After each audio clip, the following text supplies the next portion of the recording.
투쟁하고 애들 날올 거야. 우리나라에서 최고 존엄의 이 윤곽이 조금씩 잡히고 있다. 존엄이라는 말은 네. 원래 북쪽에서 쓰는 말인데. 그렇습니다. 오늘 아침에 신문 제목이 이거였습니다. 김현지가 존엄이냐. 아 총무비서관? 네. 아 도대체 이게 원래 말입니다. 네. 10월부터 이제 국정감사가 있지 않습니까? 국정감사를 하면 국가 예산 어떻게 쓰고 있나? 당연히 대통령실에서 네. 쫙 이제 사람들이 나옵니다. 그래서 그렇죠. 인사는 어떻게 했느냐, 예산은 목적판 한 바대로 썼느냐, 이 예산 이렇게 지팡한 거 이거 어떻게 설명할 거냐 다 합니다. 예. 그럴 때 총무비서관은 인사와 이 예산 특히 예산을 쥐고 있잖아요. 네. 당연히 나와서 얘기를 해야 됩니다. 여태까지 안 나온 적이 없답니다. 그런데 민주당이 김현지는 안 된다. 김현지는 안 돼. 다른 사람은 다 불러도 돼. 그렇죠. 이 그러니까- 존엄인가 적어놓은 신문이 있고 성역인가라고 네. 표현한 신문도 있어요. 존엄은 저 국민의힘의 운영위원회 간사 유상범 의원이 한 편. 유상범 의원의 맞습니다. 표현이고 예. 네. 그 신문에서 그 소제목으로 성역인가 아. 이렇게 네. 흐르는 게 있어요. 그 지금 대통령실 국감 증인 명단이 지금 11명이 지금 올라갔습니다. 네. 여기 누가 있냐면 강훈식 네. 대통령 비서실장이죠. 네. 김영범 정책실장, 우상호 정무수석 비서관 다 쟁쟁한 분들 네. 아닙니까? 네. 근데 민주당에서는 이분들에 대해서는 당연히 나가지라고 했답니다. 문제는 뭐냐면 김현지는 안 된다. 채택 증인 채택을 민주당에서 거부를 한 겁니다. 왜일까요? 일단 근데 도대체 김현지가 뭐 간디? 김현지가 누구 간디? 우리는 그녀의 얼굴을 네. 잘 못 봤습니다. 여러분들이 보신 거는 저는 과거 성남 시절에 정말 현지라고 불리던 시절의 꼬마 둥이 모습만 봤거든요. 최근에 지난 8월에 찍힌 사진이 있어서 여러분들께 보여드립니다. 한번 보시죠. 오 왼쪽 사진. 네. 오 저분도 스카프 하셨네. 아 그러네요. 네. 저때도 스카프를 했군요. 그러니까 저건 한 2, 30년 전 사진 같아요. 맞습니다. 아, 그 네. 성남에서 시민단체를 했었고 그때 네. 이제 간사를 했었고 예. 했는데 그 시절과 그다음에 그걸 하다가 다음에 이제 성남시로 들어왔었거든요. 네. 이재명 성남시장 시절에 그 무렵의 사진으로 지금 보여요. 지금 그죠? 가운데 있는 저 사진은 네. 최근 사진이고요. 맞습니다. 예. 저게 지난 8월 달에 열렸던 국가안보실 2차장이 대통령 그실 청사에서 뭘 하고 있었냐면은 뭐 이 안보실 차장 뭐 그다음에 저 총무비서관 이런 사람들 쭉 모여 갖고 네. 제 8차 수석 보좌관 회의 요걸 이제 했습니다. 네. 그러니까 실무진들 회의죠. 네. 그때 이제 사진 기자들이 찍은 겁니다. 그래서 저 밑에 팻말 보이시죠? 총무비서관 이렇게 그렇네요. 써 있는 거. 예. 그래서 총무 저 사진- 대통령 일단 자꾸 그렇게 보이네. 총무 대통령. 총무 대통령. 아니 그 비서관이라는 게 네. 굉장히 높은 자리잖아요. 네. 네. 저는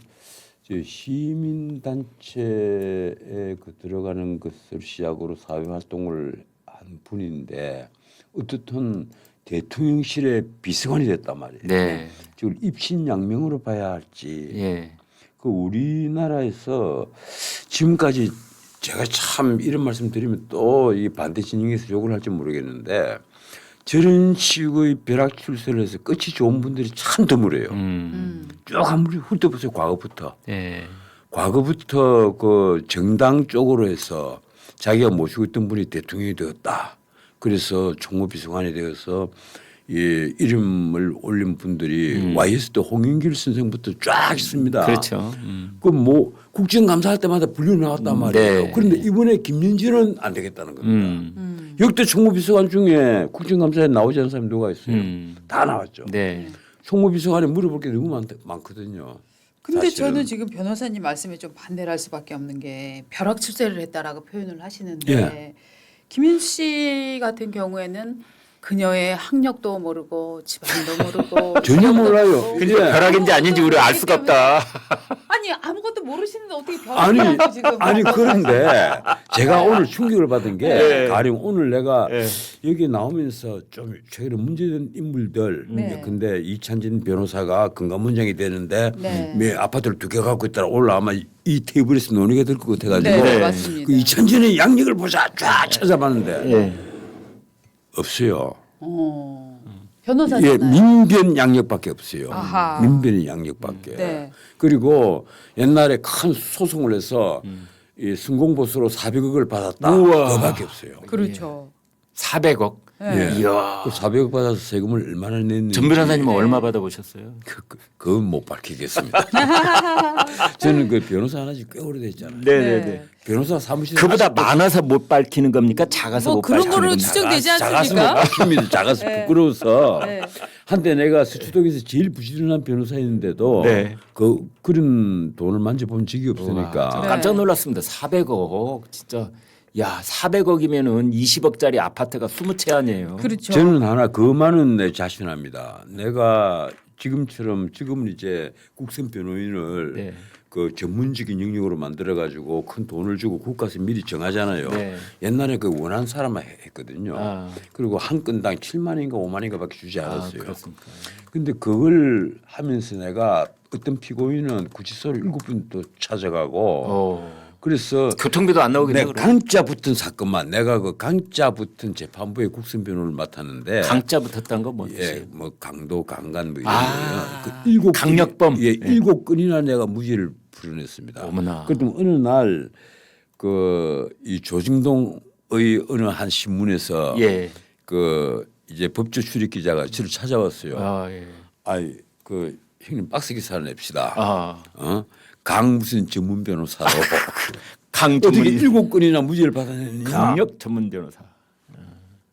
지금 이 김현지 씨 같은 경우는 간단하게 진짜 정말 그녀의 과거를 알 수가 없는데 이재명 성남시장이 당선이 됐을 때 인수위원회 간사를 했었고 그러니까 이제 2년이 한 4, 5년 정도 되는 거죠. 성남시에서 11호 이제 지원을 했죠. 시민단체 지원을 했는데 요게 이제 직접 지원은 아니지만 성남의제 22일에 이제 사무국장 출신으로 알고 있습니다. 그런데 시장 집무실 옆에 사무실이 있었다. 그다음에 백현동 개발 때도 뭐 얘기가 나온다 이런 주장이 있고 심지어 이제 과거에 의원님 전쟁입니다. 맞아요. 예. 그 의원님 전쟁입니다. 그 전쟁입니다. 사건으로 유명해졌죠. 그렇죠. 전쟁입니다가 예. 이게 지금 내용이 이겁니다. 백현동 허위사실 공표, 대장동 개발 관련 허위사실 공표, 김문기 모른다 한 거 관련 의원님 출석 요구서가 방금 왔습니다. 전쟁입니다.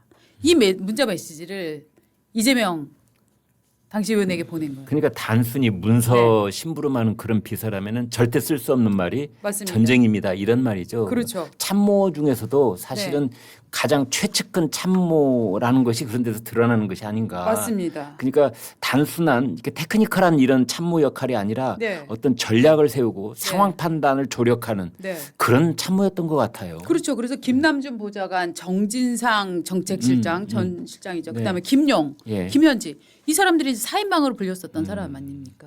제가 보기로는 정진상 김용보다도 네. 또 최우선 참모인 것 같아요. 모든 걸 터놓고 말하는 사이. 네. 그렇지 않으면 전쟁입니다 이런 표현 못 쓰지 그렇죠, 못하죠. 그렇죠. 그렇죠.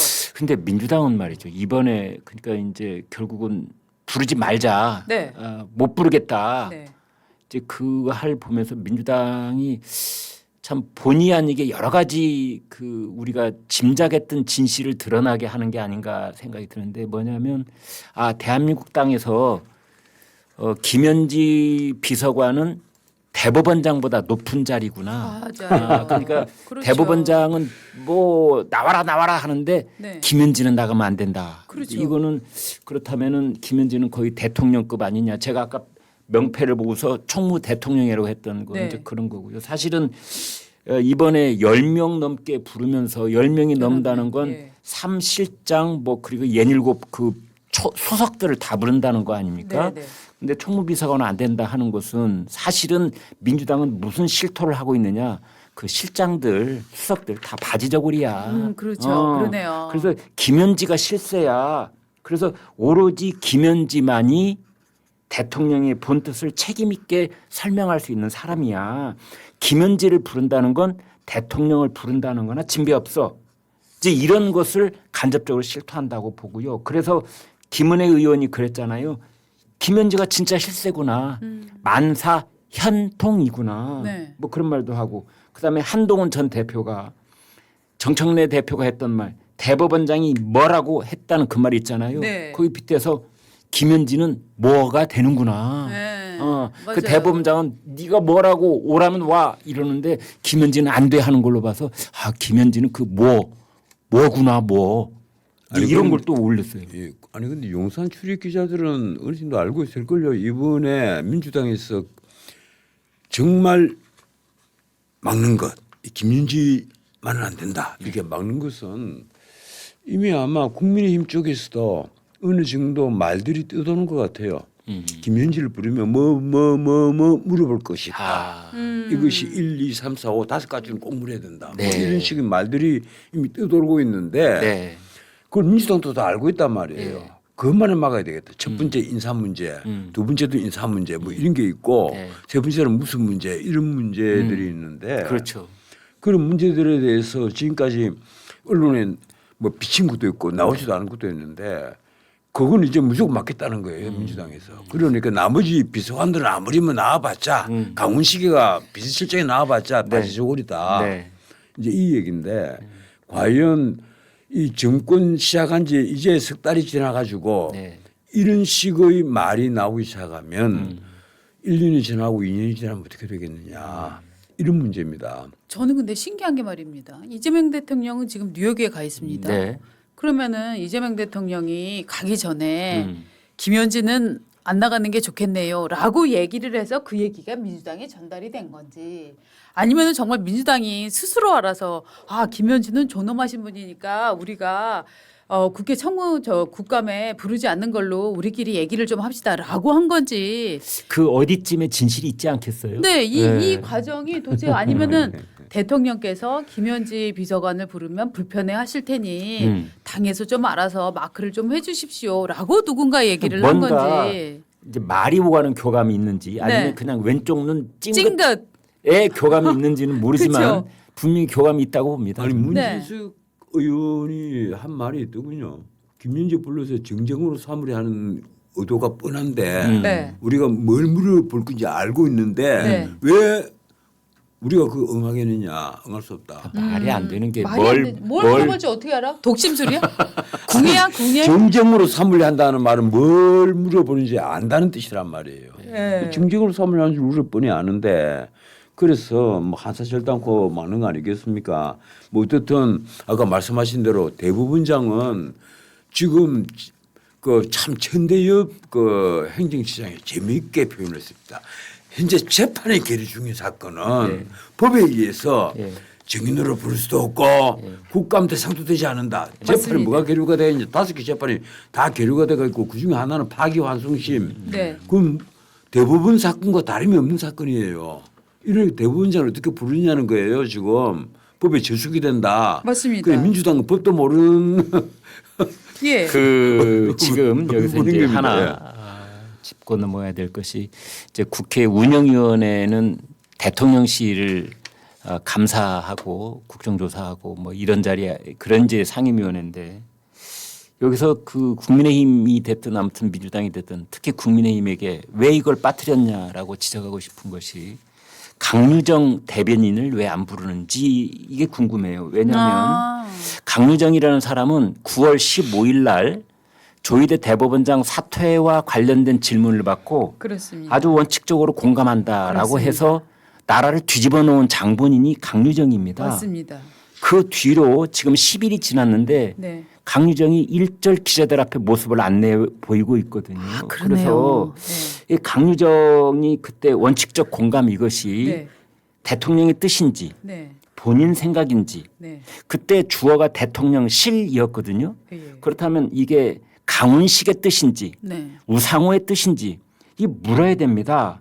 더더군다나 그러네요. 이렇게 커다랗게 무리를 일으켰으면 대변인을 계속할 생각이 있는지 예? 그리고 또 하나 속기록에서 왜 원칙적 공감 발언을 지우려고 했는지 맞습니다. 그것을 중요하죠. 30여 분 만에 기자들한테 들통이 나서 네. 원상복귀했다는 거 아닙니까? 네. 그래서 아무튼 지금 현재 시기 나라를 뒤흔들어 놓고 있는 것이 이른바 조희대 한덕수 회동설 및 조희대 뭐 사퇴 종용 이런 조이대 사태라고 볼 수 있는데 네네. 그 중에 핵심 중에 핵심 증인이 바로 강유정이에요. 그러네요. 왜냐하면 대통령 뜻으로 해석될 수밖에 없는 발언을 9월 15일 날 했고 그때 이후로 지금 이 모든 것이 뒤흔들리고 있는 사태 아닙니까? 네. 그런데 왜 강유정 대변인을 증인으로 안 부르고 있는 거죠? 아니 근데 그것뿐이 아닙니다. 강유정이 그 원칙적으로 공감한다. 이것 때문에 뭐 반드시 국민 앞에 이 대통령 입이니까 대통령 뜻이라고 봐야 되는데 어떻게 해서 당신이 그 말을 했느냐 뭐 문초도 해야 되겠지만 진짜 이 강유정은 대국민 거짓말을 큰 걸 하나 했습니다. 이것 때문에 어떤 의미에서는요. 만약 미국 같았으면 벌써 옛날에 문제가 났을 거예요. 뭔가 하면 한미 정상회담을 마치고 나와서 어떤 그 합의서도 없고 문서도 없고 그리고 미국에서 백악관의 이름도 모르는 여성 공무원이 배웅을 했어요. 그래서 초락이 떠났는데 강유정이 기자들 앞에 뭐라고 얘기를 했습니까? 합의서가 필요 없도록 합의서가 필요하지 않다. 그럴 정도로 너무너무 회담이 잘 됐다. 네네. 이렇게 거짓말을 했단 말이에요. 이건. 그렇죠. 그런데 그 뒤에 합의가 된 건 하나도 없다는 것이 하나씩 둘씩 다 드러났습니다. 당장 미국에서는 3,500달러 그렇죠. 빨리 이게 경제 안보 기금에 넣어라 네. 이렇게 강요를 하잖아요. 네. 그렇지 않으면 레트닉은 노골적으로 공갈을 칩니다.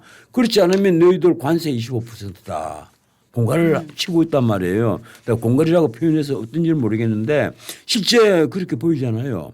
그런데 강유정은 그 직후에 기자들에게 환하게 그것도 웃으면서 너무너무 회담이 잘 됐다. 네. 그래서 협의서조차 필요 감히 없다. 성공적이라 예. 표현한다. 예. 이런 거짓말을 했지 않습니까? 네. 그런데 거기에 대해서 지금까지 대통령실에서는 이런 방법 말이 없어요. 그러네요. 강유정에게 누구도 묻지 않았고 왜 당신이 그때 그런 거짓말을 했느냐 누구 지시했느냐 묻지를 않은 겁니다. 자 그러면은 결국은 김현지 지금 김광일 선배 지적하시고 또 변호사님 지적하신 대로 이 김현지 총무비서관한테 물을 것도 많지만 강유정 대변인한테 물을 것도 정말 엄청 긴 목록이란 말이죠. 그렇습니다. 그러면은 실제로 국민의힘에서는 정말 이게 채택이 물론 당연히 안 되겠죠. 국민의힘이 또 저 민주당이 방해를 할 테니까 그럼에도 불구하고 아젠다로는 분명히 띄웠어야 된다. 그렇죠. 이렇게 평가가 되겠네요. 그런데 강유정에 대한 얘기가 네. 일절 없는 걸로 보이는데 네. 강유정은 그런데- 별도의 청문회를 해야 됩니다. 이건요. 네. 그런데 저는 이제 국민의힘하고 민주당이 증인에 대한 뭐 간사 협의를 하는 과정에 네. 야 강유정은 빼기로 해 네. 이렇게 된 건지 아, 아니면 워낙 국민의힘이 강유정이라는 이름을 꺼내지 않은 건지 그렇죠, 그렇죠. 이런 것도 궁금하고 네. 그 현장에 있는 기자들이 좀 물었으면 좋겠어요 오늘이라도. 네. 그래서 여기는 답변을 국민들께서 궁금해하실 테니 네. 좀 답을 기사화했으면 좋겠습니다. 네, 네, 네. 일단 저 많은 분들이 지금 김현지 비서관 얘기를 하고 계시는데요. 김현지 비서관은 정말로 저렇게 생생한 사진이 진짜 아주 귀하고 귀한 사진입니다. 그러게요. 우리나라의 공무원으로서 고위 공무원으로서 세금으로 월급을 받고 있는데 저 사진 한 장 구하기가 정말 그토록 힘이 들었습니다. 한번 보시죠 다시. 정말 저 김현지 씨는 이재명 대통령이 취임한 후에도 사진이 정말 안 나왔어요. 네. 그러다가 저 8월 달에 찍힌 사진이 제가 알기로는 거의 첫 사진이다. 그 이렇게 지금 이재명 알고 대통령이 있습니다. 성남시장 시절에 네. 검찰이 뭐 변호사 시절에 수배를 네. 받고 있을 때 저 집에 숨어 있었다는 거죠. 네, 네. 네, 그런 예. 얘기가 있었죠. 보면은 지금은 굉장히 저 시절부터 정말 저 한 20 몇 년 지난 사진들은 느껴지시지 않습니까? 네. 그리고 지금은 굉장히 정말 점잖은 고위 공무원으로 보입니다. 예. 아주 점잖아 보이지 않습니까? 네. 예. 사진을 한번 크게 확대해 봐 주실까요? 진짜 저 김현지 비서관은 저는 보고 사실 깜짝 놀랐습니다. 왼쪽 사진을 보면 상당히 이제 귀엽고 좀 깜찍한 그런 느낌이었는데 네. 지금은 정말 아주 원숙하고 완숙한 네. 고위 공무원, 공직자 같은 느낌. 네. 뭐 장관이라고 해도 사실 믿어지겠어요? 네. 사실은 뭐 지금 그 어떤 뭐라고 할까요? 정치적인 영향력 네. 뭐 또는 국정 운영에 있어서의 그 무게감 네. 이거는 뭐 웬만한 장관 몇 명 모아놓은 것보다 더하지 않는가 이런 생각이 들 정도예요. 맞습니다. 아니 국무위원들 인선이 대부분 김현지를 거쳐서 나왔다 이런 예. 말조차 언론에 떠돌고 있는데 네, 네. 그게 뭐 사실인지 아닌지는 모르겠습니다만 네. 적어도 대통령실 조직은 김현지 손을 거쳤다는 평가가 많거든요. 네. 네. 그러니까 실세 중에 실세죠. 오늘 우리가 발령 낼까요? 부통령으로? 아니 권력이라는 게 뭡니까? 네. 권력 딱 따지고 인사권이에요. 네. 인사권 외에 하나도 없어요. 네. 모든 권력은 인사권입니다. 대통령과의 거리. 네. 그렇죠. 가까운 순서로 권력 서열이라니까 네. 부통령 발령 내겠습니다 제가. 네. 야, 진짜 정말 특이하게 참 이재명 대통령 곁에는 신비한 사람, 신비주의의 인물들이 많아요. 네. 그러니까 네. 이 그만큼 우리가 정진상이라는 말을 네. 귀에 못이 박히도록 들었는데도 네. 정진상의 제대로 된 사진이 하나 없잖아요. 맞습니다. 그렇습니다. 네. 정진상이 사진 찍힌 건 코로나 시절에 마스크를 예. 하고 찍힌 게 있어요. 정진상 그래서, 사진 놓고 김윤지 사진 네. 놓고 그건 그다음에- 우리가 무능한 겁니까? 저 사람들이 철저 보안 실력 언론이 무능한 거죠. 아, 네 알겠습니다. 죄송합니다. 우리나라 언론이 변호사님들은 다 무능한 거죠. 뛰어나신데요. 기자들이 아니 시원찮아가지고. 그러니까. 미국 기자들은 예? 파쇄기에 그걸 다 끄집어내서 하나씩 다 붙여가고 어떻게 했든 사건을 찾아냈잖아요. 죄송합니다. 기자들이 못 나가지고 그냥 죄송합니다. 죄송합니다. 쟁하고 애뜰 날